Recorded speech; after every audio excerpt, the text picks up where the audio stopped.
O que move hoje as relações amorosas? No contexto do neoliberalismo, onde tudo se transforma em mercadoria, os afetos podem ser comprados. Como é possível um encontro real no mundo das relações virtuais? Se a gente está o tempo inteiro performando, a gente acaba criando conexões, mas não cria vínculos. O que determina a forma como nos comportamos e sentimos? Existem scripts culturais, roteiros culturais, historicamente construídos, que te dizem como você deve performar como homem ou como mulher. Como o nosso desejo é construído? As coisas que compõem a nossa sociedade vão marcar também as formas, as cores, os tipos de amor que a gente tem. Desafios e possibilidades do amor contemporâneo. Tema desta série do Café Filosófico.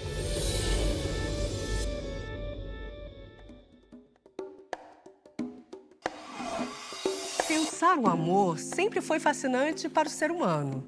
Filósofos, artistas, poetas, psicanalistas, tanto se dedicaram e se dedicam a entender as relações amorosas. O que nos move, nos atrai, nos une. É possível encontrar quais são as respostas para uma pergunta aparentemente simples? Como amamos? Conhecer as estruturas materiais e simbólicas que nos rodeiam, entender o contexto social, cultural e econômico ao longo dos anos, nos permite conhecer também o nosso modo de amar. Vivemos em um sistema capitalista. Seria ele capaz de influenciar o que queremos e o que praticamos, inclusive nos arranjos amorosos? Vou começar com uma história do patriarcado. Ele é um sistema, vai construir uma narrativa que vai atribuir à natureza a sua condição e vai, em seguida, criminalizar a própria natureza. Eu estou falando, então, de uma narrativa que vai colocar certas características e condições, habilidades e competências a partir de uma generificação, e isso vai ser um fator que vai estabelecer as transações eróticas. Ou seja, homens mais altos, ombros mais largos, quadris estreitos, corredores, que possam caçar e voltar. Houve uma hipervalorização disso, que foi construindo, então, certos arquétipos de masculino e de feminino. Então, homens atraentes são homens capazes de fazer o quê? Provisão. E tem um lugar que é do âmbito doméstico para o feminino. Então, mulheres se aproximando da natureza, homens da cultura, razão, mulheres, emoção. O patriarcado é um sistema. E a gente entende o machismo é uma tecnologia desse sistema. E tem um discurso em torno desse sistema e dessa tecnologia, desse dispositivo, que é a misoginia. Então, as características para a manutenção da vida material, elas são características masculinas. A Sophie Benet, uma arqueóloga, ela vai fazer uma observação muito interessante, que vai dizer, não é bem assim. As mulheres caçavam também, as mulheres também garantiam vida material, e isso ela vai problematizar essa narrativa hegemônica, que está dizendo alguma coisa de características de mulheres e de homens, que está ali num binarismo de gênero, e nesse binarismo ela está atribuindo a força, a virilidade ao masculino. Isso vai ser colocado na conta da natureza. Ou seja, é natural que assim seja. É natural que as mulheres desejem homens fortes. Em última instância, a força, a virilidade, como única tecnologia de resolução de conflitos, foi produzindo os homens numa socialização em que o medo e a raiva foram afetos muito mais utilizados na hora de lidar com o conflito, com a oposição, com a contradição. Então, na história da humanidade, o protagonismo das formas coletivas de violência, não que não tenham mulheres envolvidas, mas é masculino. Os dados mostram isso, é masculino. Tem uma história, tem uma tecnologia dos afetos que vai produzir isso como o corpo masculino preferencial. Dito isso, vou passar para o século XI, na Europa Ocidental. E eu quero chegar no romantismo, no amor romântico. Tem uma cena do amor romântico que ela começa nessa narrativa do patriarcado. O pedido de casamento, ele remonta no nosso inconsciente coletivo, no nosso inconsciente afetivo, a uma imagem popularizada que é do trovador, na produção do Amor Cortês, em que um trovador cantava para a donzela que estava na sacada da janela. Essa é uma cena de uma produção de uma tecnologia de conquista e sedução, o corajoso e uma pura. O que acontece nesse momento? Tem um enfrentamento. Com a ascensão do amor cortês, se enfrenta o seguinte: até então, os casamentos, em muitos contextos, né, culturais, no mundo inteiro, os casamentos não eram ligados a uma escolha individual. Os casamentos tinham relações diretas com acordos geopolíticos, com firmar parcerias de clãs, grupos familiares, manutenção de território, patrimônio. Nesse momento, começa a ter um chamamento para a liberdade, que é um conceito, que é um afeto, chama de afeto, liberdade também como afeto, que vai ser muito importante para o liberalismo, para o capitalismo.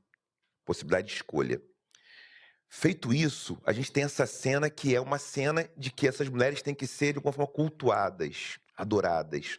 Então, existe um grau de proteção a essa mulher que tem uma margem de escolha para poder se organizar. Estamos falando de uma cultura que ela é cis, heteronormativa, patriarcal, misógina, e que tem lugares sociais definidos por natureza, e que aponta a natureza como um lugar de exploração. Um outro registro do patriarcado. O patriarcado, além de ser esse editor, esse autor de um regime amoroso, é também responsável por outras formas de organização social. O capitalismo tem a ver com o patriarcado e o racismo também está embrenhado no patriarcado. O patriarcado ele se organiza a partir de uma certa fobia em relação ao outro, num eixo geométrico de poder, onde tem uma linha horizontal, onde os homens habitam, e uma linha vertical, onde as mulheres habitam a parte de baixo. O Shakespeare tem duas obras que eu quero destacar especificamente, né? A Megera Domada, que é uma comédia de 1594, e 3 anos depois ele publica Romeu e Julieta, uma tragédia. O que acontece nessas duas histórias, que também aparecem em Tristão e Isolda, que é uma prosa poética alemã, medieval, que elas têm? Elas têm ali a paixão.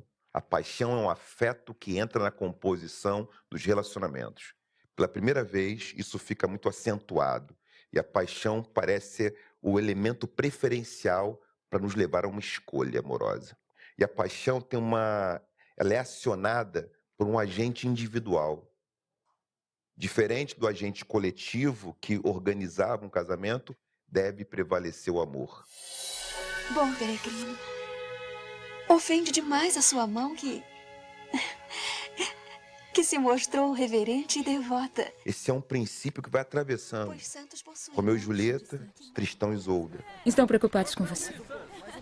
E eu também. Eu posso ver. Mas a Megera Domada, ela tem algo importante nessa comédia.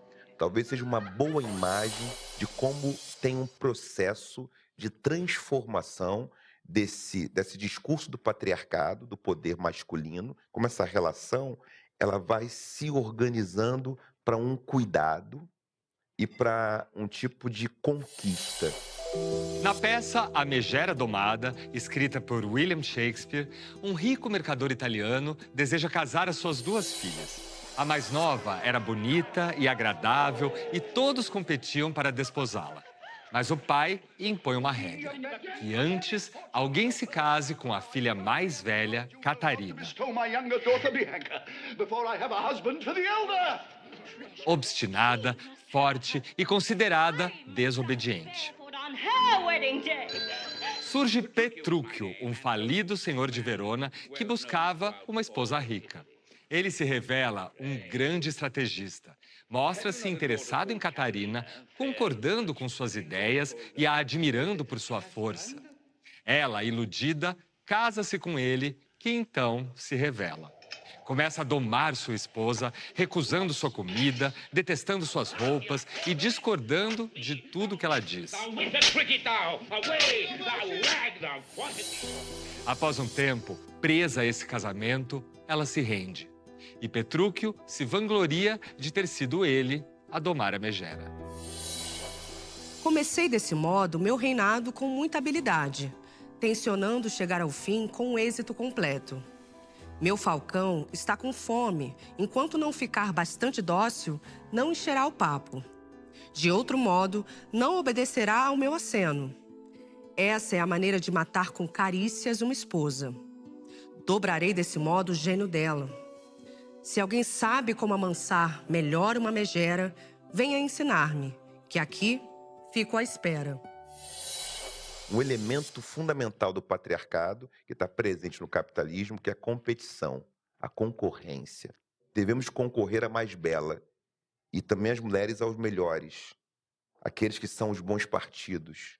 O patriarcado, ele produz um regime afetivo, um regime amoroso, e o patriarcado está na base do capitalismo. Por quê? O patriarcado, ele parte de uma concepção de que a natureza é hostil. Como a natureza é hostil, nos cabe conquistá-la e dominá-la. Tudo aquilo que é natural dá riscos. E nessa narrativa do patriarcado, nessa breve história do patriarcado, como ele aponta as mulheres como seres pertencentes à natureza. No próximo bloco, Cada vez mais temos uma percepção de que estamos obsoletos, que precisamos avançar, evoluir, melhorar, nos aprimorarmos. Uma aprimoração para que a gente possa ser amado.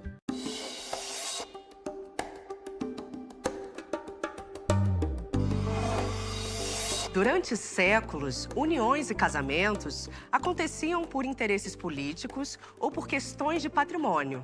A ideia do amor como elemento importante em um relacionamento surgiu apenas após o século XI, com a criação do chamado amor cortês. O amor vai se ligando, assim, à ideia de liberdade e de escolha individual, bases do pensamento liberal, o que valoriza a competição e a concorrência pela pessoa amada. De que maneira esse percurso do amor dentro do sistema capitalista pode influenciar o modo como nos relacionamos hoje? quer se trate de afetos, emoções e sentimentos, aptidões linguísticas, manifestações do desejo, dos sonhos ou do pensamento, em suma, a própria vida, nada parece do seu alcance.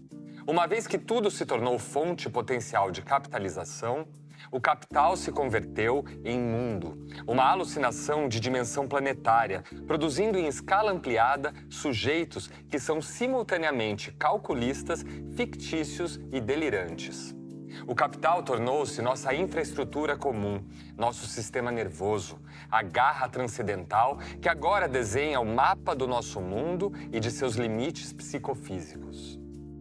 Vemos cada vez menos do que nos é mostrado e cada vez mais do que a todo custo queremos ver. Mesmo que aquilo que a todo custo queiramos ver não corresponda a nenhuma realidade original. Talvez mais do que antes, outros possam se oferecer a nós em uma presença física e tátil concreta, enquanto permanecem numa ausência espectral e num vazio não menos concreto, quase fenomenal. Isso está no livro Brutalismo, da Killing Bembe, um grande pensador contemporâneo, um grande filósofo, que vai fazer o diagnóstico do projeto neoliberal. Ele tem muito conhecido também pela questão do necropoder, um tema que ele estuda. Ele traz aqui algo importante para a gente pensar.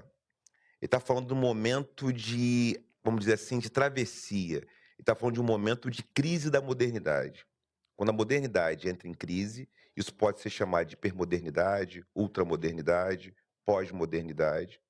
É uma crise em que as metas narrativas modernas elas ficam desacreditadas. É uma crise em que a razão iluminista ela encontra barreiras, né? Aquele projeto, aquela ideia de que a democracia de um Estado burguês resolveria, que a ciência, a tecnologia nos levaria a um avanço.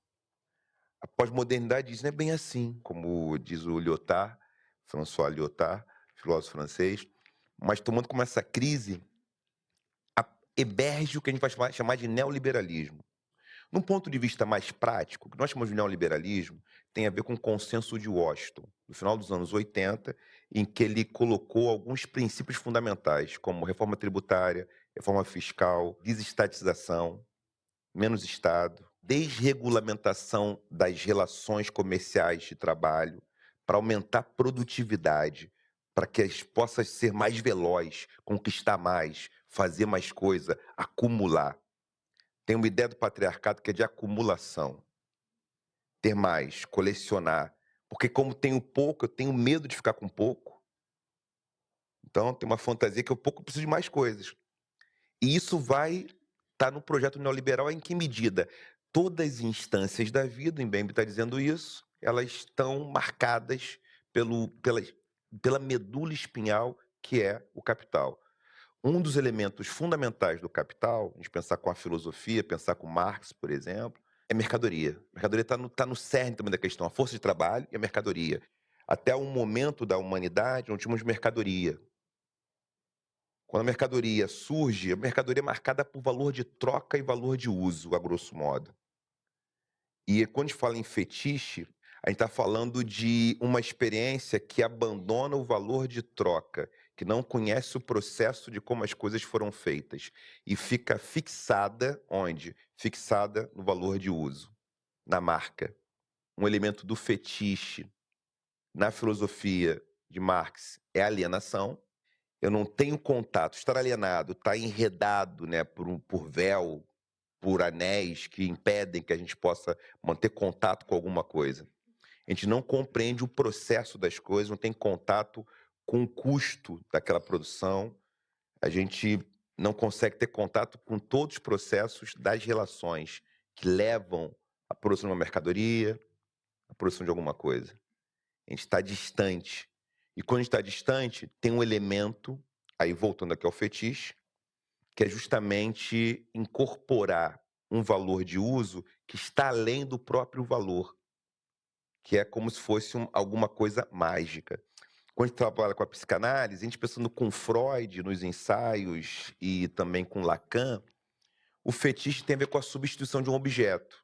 O fetiche é, de alguma maneira, algo que está dentro de um daqueles quadros psicopatológicos clássicos, né? Que é neurose, psicose e perversão.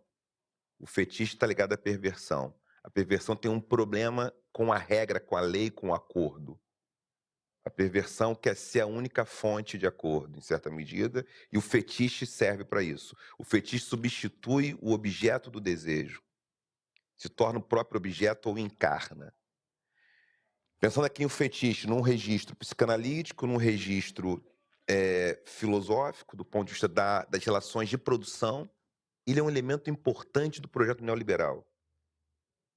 Eu estou muito interessado em pensar os impactos, ou como o neoliberalismo, que é um modo de produção, um modo de organização econômica, ele vai modular a nossa subjetividade amorosa, afetiva. O que eu estou a dizer? O capitalismo, ele vai modular nossas transações eróticas. Cada vez mais, também, elas vão estar ligadas a uma indústria da diversão, uma indústria do lazer. Tem um roteiro cultural que ele vai modulando e organizando os nossos encontros.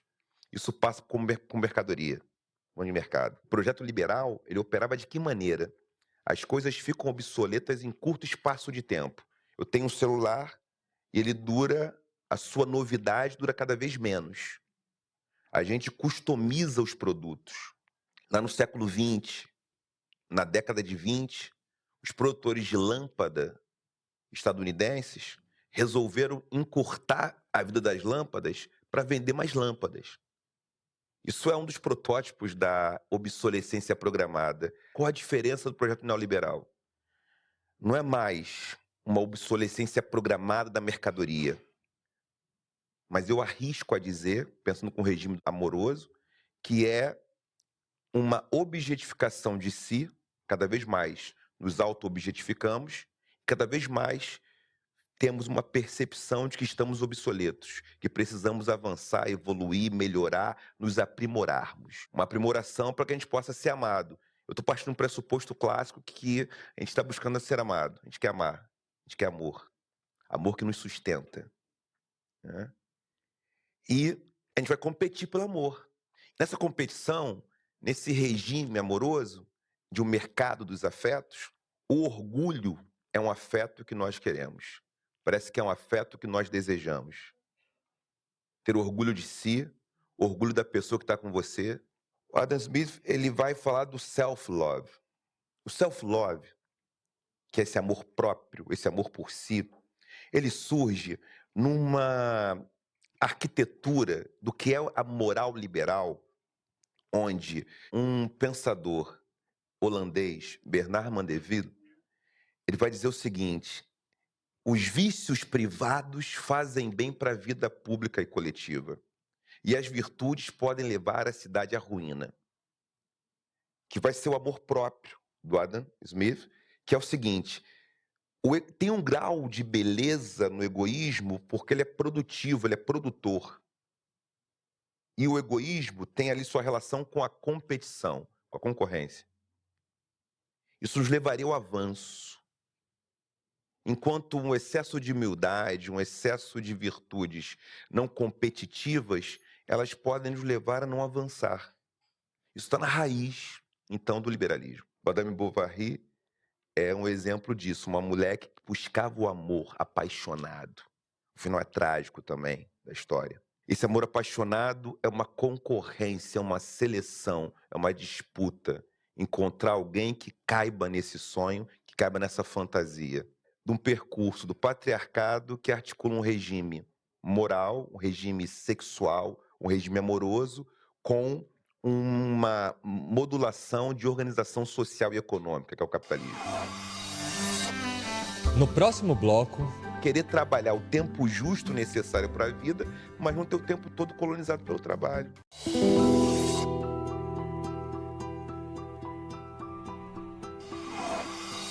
Afinal, o que move nossos afetos? o que acontece com nossas vidas quando a cultura do lucro e a dinâmica do capital transformam tudo em mercadoria, incluindo nossas relações amorosas? Essa ideia de que tudo compõe o mercado tem invadido dimensões da vida e do cotidiano que antes eram restritas ao âmbito dos afetos e do privado.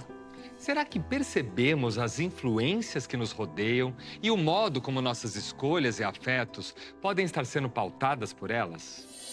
Nós somos seres que habitamos o reino dos afetos, fundamentalmente máquinas de sentir, como diz, Antônio Damasio, neurocientista português, e a gente está, então, os afetos foram quase que cristalizados como coisas dadas.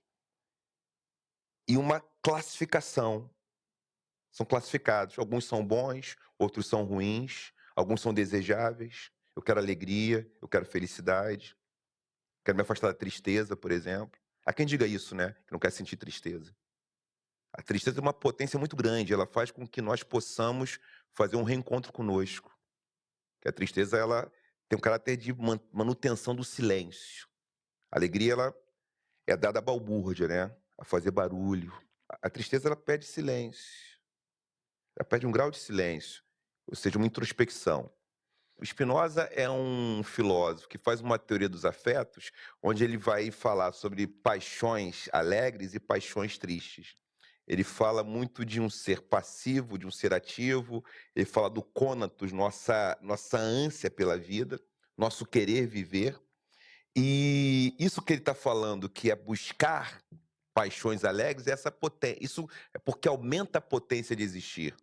Então, o que o Spinoza coloca, então, buscar o amor é buscar uma potência de aumento de força, aumento de vigor. E quando aumenta o nosso vigor, a gente consegue experimentar melhor a vida. Então, é isso que está em jogo. Isso é interessante, porque a questão é, quando a gente está numa baixa potência, a gente não consegue estabelecer uma conexão com o mundo. Nem comer o que é saboroso. Nem aproveitar o sono.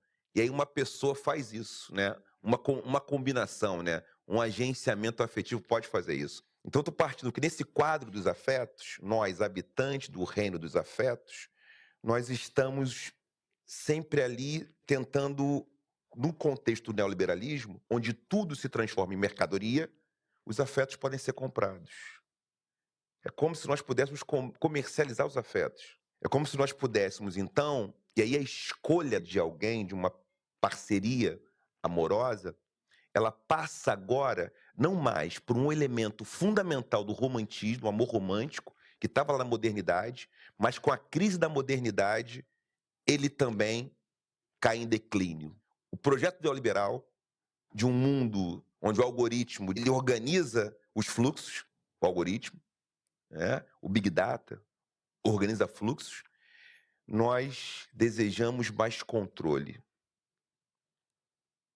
É preciso saber quem é a pessoa, as procedências, de onde vem.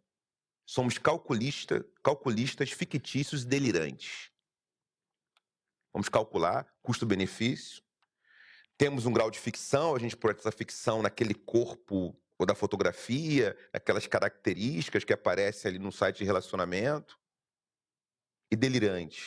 Isso faz com que a gente, no projeto do capitalismo, sempre podemos aprimorar os produtos. Nunca está pronto. Nunca é suficiente. Nesse sentido, em que medida alguém se torna elegível para ocupar esse posto? Ao mesmo tempo que o neoliberalismo também ele aponta para outras aberturas, para regimes amorosos que não são marcados mais por um contrato mononormativo, uma necessidade de exclusividade sexual. Ele vai criando possibilidades, vai criando muitas abas, muitas alternativas. Uma impressão de liberdade também é ter mais alternativas, concorrer por mais recursos, concorrer por mais experiências. A gente pensar na nossa estrutura afetiva, nossa estrutura, pensar com a neurociência também, como a gente funciona, a gente gosta cada vez mais de dopamina. A gente está em alta velocidade. Pouco tempo para parar. Todos desejamos um respiro do mundo, uma pausa dos padrões impossíveis que com frequência estabelecemos para nós mesmos e para outros. É natural que procurássemos um alívio de nossas próprias ruminações incansáveis. Por que fiz isso? Por que não posso fazer isso? Olha o que me fizeram. Então, somos atraídos para qualquer uma das formas agradáveis de fuga, que agora estão disponíveis para nós. Coquetéis da moda, a câmara de ressonância da mídia social, maratona de reality shows, batata fritas e fast food, videogames, a lista não acaba.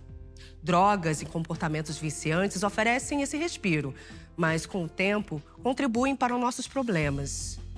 E se em vez de tentar escapar do mundo para esquecer, corremos em direção a ele? E se em vez de deixar o mundo para trás, mergulharmos de cabeça nele? O mundo pode se tornar algo em que vale a pena prestar atenção. A paciência é um afeto, né? Ele aumenta a conexão com as coisas, porque você tem mais chance de observar, de se conectar com uma situação, uma circunstância, com alguém. Nós habitamos um reino afetivo, somos seres afetivos, somos máquinas de sentir que pensam, e todos os afetos, eles fazem parte da nossa condição. Então não se trata da gente não gostar mais de um ou gostar mais de outro exatamente, mas é como a gente lida, se equilibra, né, nesse feixe, nesse furacão, nessa espiral afetiva que nos afeta, que está o tempo inteiro conosco. Então, não ter tempo. Qual é o problema de não ter tempo? A gente não poder experimentar, vivenciar. Tem algo que é próprio da humanidade, que é a experimentação do tempo. Então, que é próprio de nós. O problema é quando a gente não tem o tempo para saborear, para experimentar as coisas. Não quer dizer que você tem que manter um formato único, específico, mas a ideia do Tinder que faz todo sentido com essa necessidade dopaminérgica, da dopamina, onde a gente quer picos de alegria, picos ali, o tempo inteiro manter-se muito no alto. Né? Ter pouco tempo para degustar, vamos dizer assim, as experiências mais comezinhas, né? As mais simples. Então, eu diria que não tem aqui uma forma só de fazer as coisas, não tem o mais certo ou mais errado, mas tem aquilo que vai deixar as pessoas mais confortáveis. Ou seja, você não ter paciência está afetando a forma como você vive, está afetando a sua conexão, a sua intimidade com você, afeta os seus relacionamentos. Em que medida isso tem te afetado? Então, será que a paciência pode ser um recurso que contribui para que você tenha mais tempo para se encontrar, para se escutar? E tem um quadro novo diante disso. Esse quadro novo, ele é uma sociedade interligada, onde tem uma cybercultura. Nessa cybercultura, a gente também se apresenta pelas redes sociais, se apresenta e se comunica cada vez mais com palavras-chave, descritores. Então, em redes de sites de relacionamento, né? Divertida, extrovertida, legal, bacana, gosto de passear, de sair, de teatro, cinema. Parece que foi produzido quase por um tipo de inteligência artificial que vai dando descritores que todo mundo está interessado. Que quase todo mundo parece que deseja aquele descritor. Em que medida essa liberdade prometida pelo projeto neoliberal, por vamos dizer assim, um neoliberalismo afetivo dos afetos, ele nos pregaria uma peça? Essa é a minha pergunta. Que nós somos capazes de escolher, em última instância, escolhemos a mesma coisa. E, obviamente, que o corpo ali cristalizado, como se o corpo fosse aquela fotografia, que é o corpo que a gente vai procurar com aqueles descritores. E alguns corpos são mais olhados do que outros, obviamente. Dito isso, tem então algo que é uma promessa de que nós podemos justamente encontrar algo que é próximo à perfeição, que nós podemos escolher isso. Somos capazes de fazer essa escolha. Nós somos capazes de, a partir de alguns critérios de exclusão, assentimento, de uma introspecção que parece que nós sabemos também muito bem quem nós somos, nós podemos ver o que preenche e calcular as probabilidades. Tem uma racionalidade neoliberal que ela calcula os riscos, as taxas de riscos. Eu tenho ali um conjunto de dispositivos para poder fazer um cálculo. Sou calculista, posso calcular o que vai dar nesse arranjo com certas pessoas, essa busca por amor. Diante das transformações, dessa objetificação que a gente vai vivendo, né? Como é que a gente pode ser sujeito, né? Numa relação que é objeto, mais objetificado. Eu acho que tem algo importante que é passar tempo conosco. Eu acho que quando a gente consegue passar tempo com a gente, isso é uma coisa importante porque eu fico pensando em que tecnologias, né? Tem tecnologias culturais que é a gente ter tempo, né? Tempo livre. Por quê? Quando o tempo é ocupado, a gente opera muito por demanda. Isso é uma característica. Tem uma demanda, chegou um negócio para fazer, entrega, faz. Você não tem um tempo que é o tempo desse silêncio, dessa conversa, ou dessa balbúrdia, que, por exemplo, foi chamado, foi mal interpretado. Vou dar 2 exemplos aqui que foram mal interpretados para vocês. Um exemplo foi a chamada preguiça, que foi uma pecha colonial colocada para os povos originários. Preguiça não é tempo livre, porque não vou trabalhar o tempo inteiro. Eu vou fazer outras coisas, vou pensar, vou sentir, vou observar o horizonte, né? O que os estudos mostram é isso, observar o horizonte reduz tempo de tela, né? Botar o pé no chão, verde. Na cultura negra no Brasil foi o quê? Chamar de malandragem, que era querer trabalhar o tempo justo necessário para a vida, mas não ter o tempo todo colonizado pelo trabalho. Como a gente ser sujeito, investir em tempo livre, tempo para isso, para a gente conversar sobre vida, para a gente pensar quem nós somos, para a gente experimentar uma canção, tempo que não seja só produtivo. Então, a objetificação está muito ligada a uma hiperprodutividade. Esse é o mistério danado, né? Porque, ou seja, a gente tem boletos, tem contas, né? Tem coisas para resolver, tem transações econômicas, mas se isso colonizar todo o nosso tempo, não resta tempo para experimentar o que é não estar objetificado. Então, eu diria tempo livre. Viva o tempo livre. No próximo bloco, Em que medida tem um grau de crueldade que faz com que nós exijamos de nós ou do outro alguma coisa que esse outro não pode entregar? E como queremos que o outro se curve ao nosso desejo?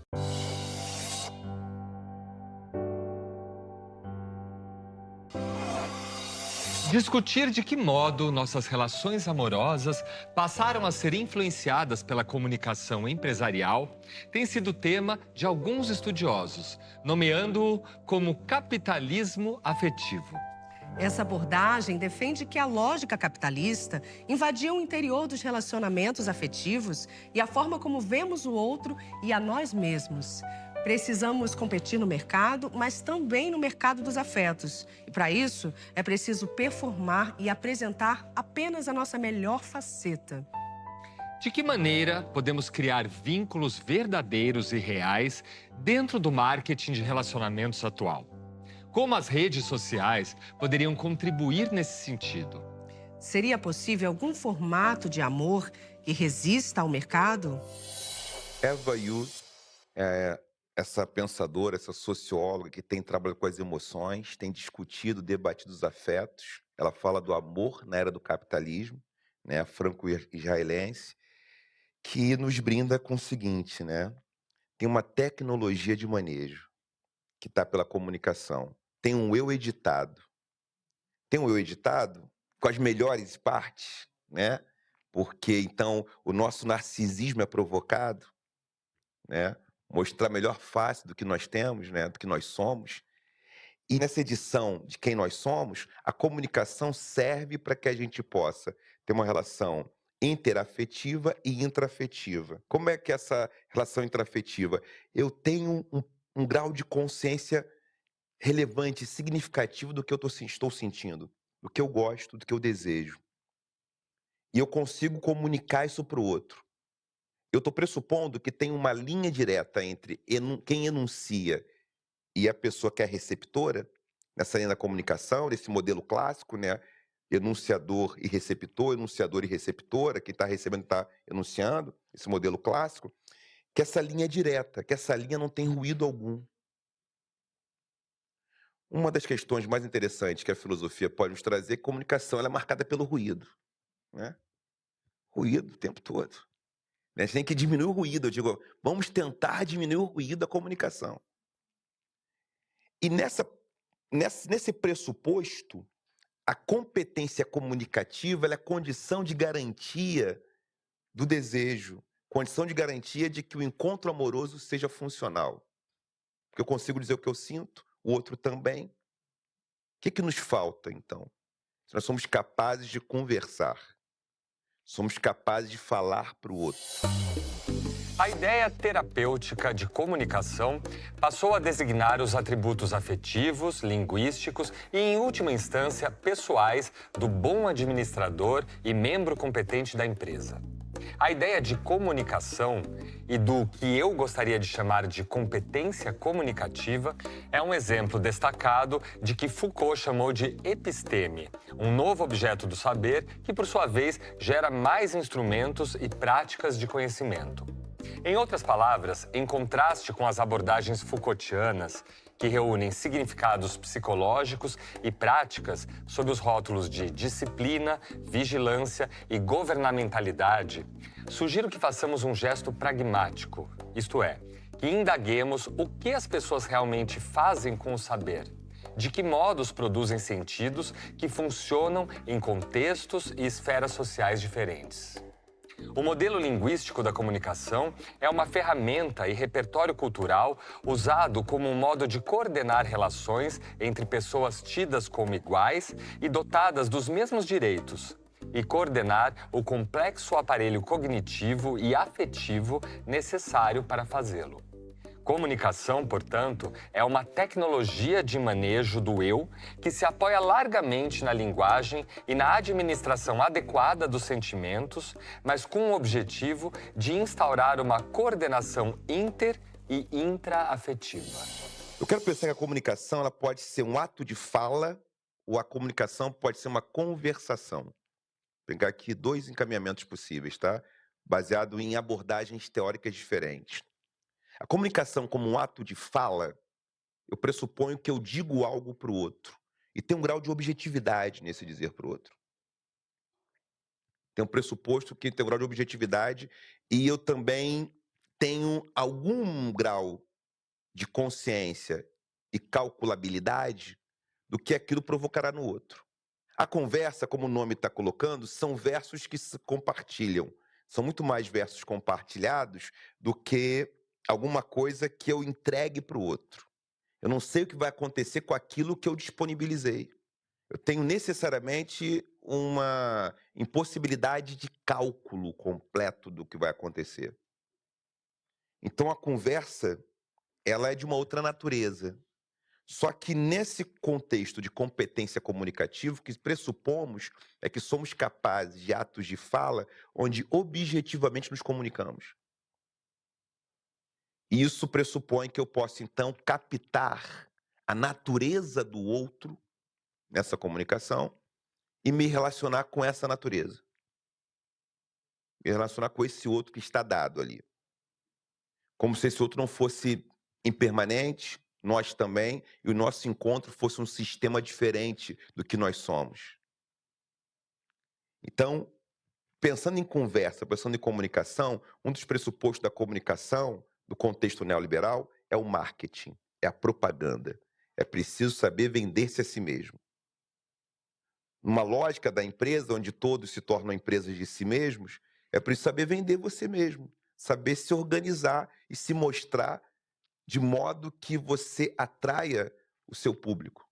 O que é próprio de um relacionamento amoroso é um encontro com a humanidade do outro e com a nossa própria humanidade. O que significa, obviamente, não se encontrar com uma fantasia. O que o relacionamento nos exige, e aí o regime amoroso, ele vai ter esse problema. Eu vou trazer um outro elemento aqui do regime amoroso, que ele vem com amor romântico, vem com patriarcado estruturado, que nós falamos até agora, nos exigiria algo que é uma impossibilidade de fazer um encontro com a natureza do outro. E, nesse contexto da comunicação, contexto neoliberal, nessa conjuntura, quando a gente fala em mercadoria, a gente fala uma comunicação que passa pelo marketing, em alguém que se vende bem, né? Alguém que nos dá o afeto do orgulho, nesse projeto de concorrência, a gente está falando em escolha individual, de uma radicalização da escolha. Uma radicalização da escolha que passa por esses artefatos probabilísticos que nós temos acesso. Mas, em última instância, nós escolhemos. O amor não é cruel. Nós somos cruéis. O amor não é um jogo. Fomos nós que fizemos um jogo do amor. Em que medida trazer instâncias da vida política, da economia política, para a nossa vida íntima, que é a competição e a concorrência, faz com que a única forma de experimentação dos regimes amorosos passe por algum grau de crueldade? Em que medida tem um grau de crueldade que faz com que nós exijamos de nós ou do outro alguma coisa que esse outro não pode entregar? E como queremos que o outro se curve ao nosso desejo? Seria o caso, então, de apostarmos no amor confluente, que serve tanto para monogamias e não monogamias, que é uma dinâmica amorosa? Seria o caso de retomarmos o amor cortês? Ou de reinventar o amor romântico? Ou seria o caso de apostarmos no poliamor? Qual dinâmica amorosa é capaz de resistir ao acachapante e violento movimento que torna as nossas relações amorosas transações econômicas e faz de nós e do outros meras mercadorias, fetiches de um desejo que vai, às vezes, de encontro contra o nosso próprio desejo? Como ir a favor do nosso próprio desejo? É óbvio que a gente não vai ter uma receita para isso, né? Mas eu aposto, uma hipótese é que o ritual e ter um espaço onde as pessoas consigam vivenciar a intimidade. Eu diria que é experimentar a dinâmica do amor confluente. Por quê? O amor confluente é uma dinâmica que, ela, em contraste com o amor romântico, ela não parte do pressuposto de uma fantasia. ela parte de um pressuposto que esses arranjos são feitos e refeitos. Parte do pressuposto que as pessoas se modificam. Alguém que está há 20 anos com outra pessoa não é a mesma pessoa que ela conheceu há 20 anos atrás. Tem outras coisas, cresceu, mudou a idade, mudou o interesse. Será que fizeram as viagens juntos? Habitam a mesma atmosfera afetiva?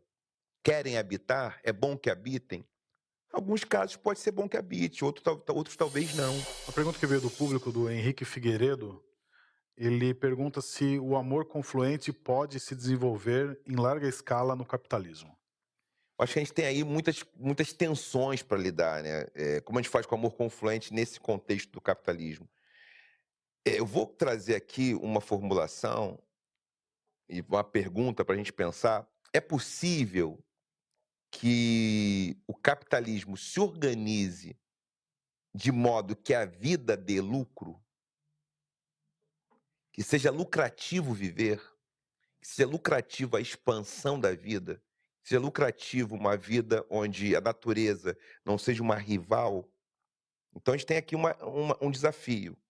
Ou a gente, então, repensa o capitalismo, que é um modo de produção, em que o lucro ele tem um compromisso com a vida, ou seja, colocar uma dimensão biofílica no capitalismo, ou a gente vai ter que trabalhar outros modelos, outra forma de produção, tem que ser outro imaginário econômico, mas, se possível, é colocar a vida e o prazer das pessoas, respeitando os limites, como uma maneira da gente se organizar, a gente se relacionar.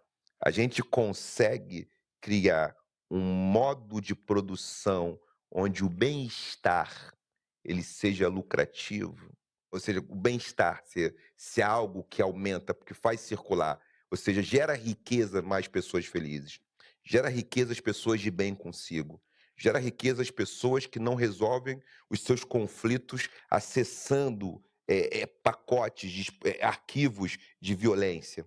As pessoas não tendo necessidade de se transformar num outro, editar o seu eu para ser amado. Não precisar ser um outro, não precisar se transformar, não precisa parecer menos idade do que tem, ou ter uma outra forma física, que seja diferente. É possível isso?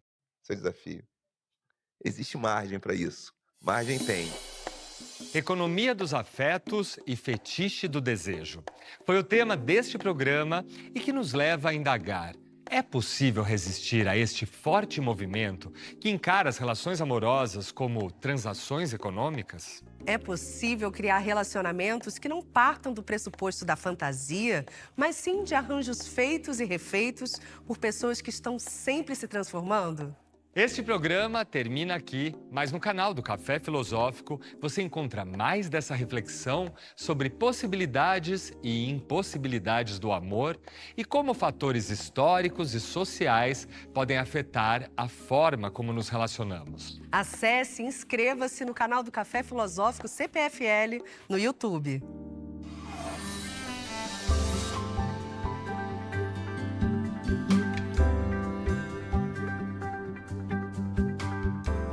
Como a gente tem um fenômeno histórico que foi a escravização negra no Brasil, o regime sexual e o regime afetivo, o regime amoroso, eles foram ali separados, porque pessoas negras foram tomadas como coisas, objetos, ferramentas. Então esse corpo ferramenta, corpo mercadoria, ele tinha direito, na construção dos afetos, ele tinha direito a um regime sexual, não um regime amoroso.